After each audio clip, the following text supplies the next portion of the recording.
Okay guys, may kwento ako. Kumain na kayo at magmadali ka na Kaisen.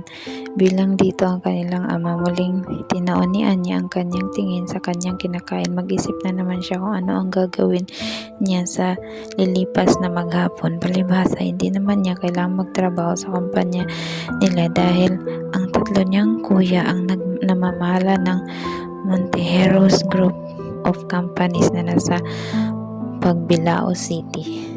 Nakakapagod na rin maganda, maglustay ng pera at higit sa lahat magpaka-Disney princess. Ika nga ni Kaisen kapag inaasar siya, pero wala naman siyang magawa kung ayaw siyang pagtrabahuin ng kanyang ama.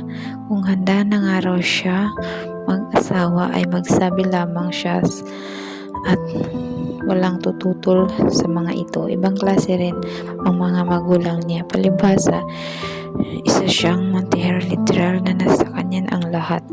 Kung tutuusin, wala na siyang mahihiling pa. Kinaiinggitan siya ng ibang tao, lalo ng mga babaeng hindi nalalayo ang edad sa kanya. Gusto ng mga iyon na maging siya.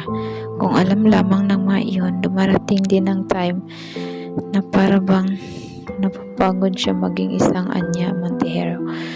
Pero sa kabilang banda, kapag naman nakakapagod siya ng mga taong hindi swerte sa isang buong pamilya, saka naman siya napagtanto kung gaano siya kaswerte na may pamilya siyang mapagmahal at handang dumamay sa isa't isa. Minsan dumarating din talaga siguro ang ganitong stage, tipong wala naman siyang dapat problema.